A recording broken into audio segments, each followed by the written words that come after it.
Talk a little bit about the low barrier the low barrier for entry for online businesses. I was looking into that because I wanted to talk about it. I came across this little Reddit post, and it's funny because, of course, a lot of these people are the skeptical ones who say, "Oh, it'll never work," blah blah blah. I mean, this guy, the way he frames the question, he talks about. It looks like he's trying to prove that it's not really a good thing to go into, even though it's got a low barrier to entry, because and I mean, he's right to a certain extent, only because of human nature. He talks about massive population of wannabe entrepreneurs who go into their venture with false hopes. The failure rate of these types of businesses must be astronomical. Um, while the internet's opened up this enormous world of opportunity, he also thinks it's far more people have been lured into trying to start their own businesses than, say, 20 years ago. And then, some of the answers are good. One of the good ones here, this guy talks about these. He's right. 20 years ago, you had other forms. You had, the Matthew Lesko. You had the Don Lepre with the tiny classified ads, and you also had you had a lot of the real estate things, the Carlton Sheets, the Tom Vu. I remember I used to see all these infomercials in the '90s when I was in my early to mid 20s, and that was before the internet, really. So you still had a lot of stuff. Now, this one here is very good. It's this guy obviously is pretty smart. It says a low barrier of entry comes with a vastly reduced risk profile, right? Because it's true, you don't have to get credit checks, you don't have to put out all this big money. So it really is a low barrier because you really don't have the risk. And he says, and one's chances of success aren't any lower than with a brick and mortar business in theory. And he's correct. You know how many brick and mortars fail? And could you imagine how heartbreaking it is and how devastating to fail in one of those when you've put out all that money uh, to, say, buy a franchise license, a location, insurance, employees, maybe delivery vehicles, who knows, And then, so the failure rate for regular businesses is pretty high. So I don't see how, why really would I want to pick on the internet one when the internet one has such a low risk profile? Because people are freaking stupid. That's why. It's just amazing. And they're lazy. And they do go into, a lot of do go into false expectation that it's just going to be pressing a few buttons and getting rich without the work or the persistence. Or without even really learning the industry the right way. You have to learn how these things work. It doesn't take a lot, but you do have to learn. You have to, it's more a self development process than anything.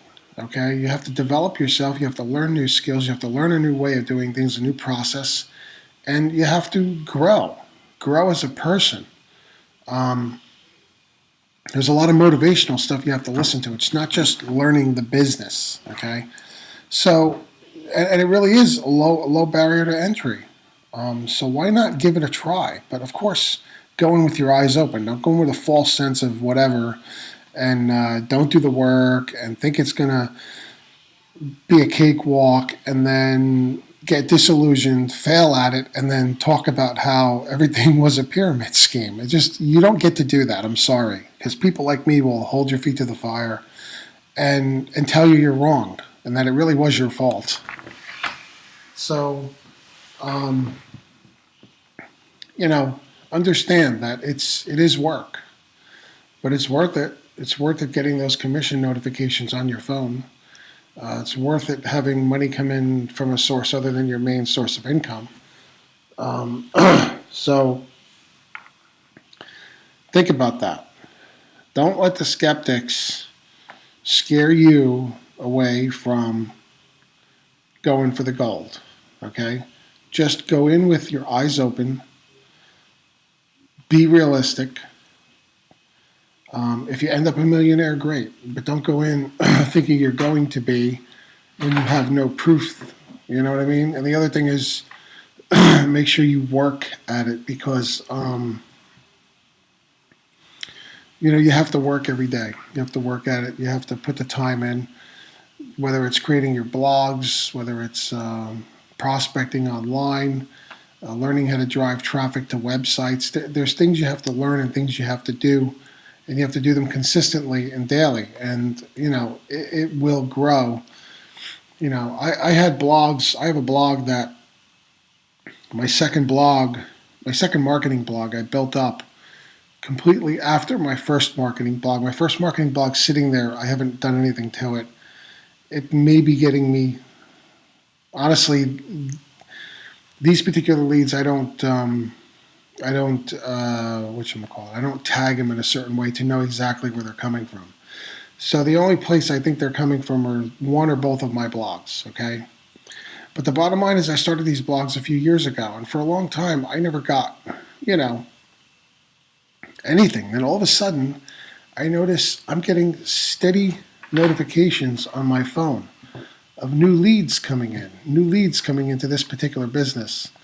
And then every so often a sale, and then it picks up another sale, another commission, new member, new opt-in to the list.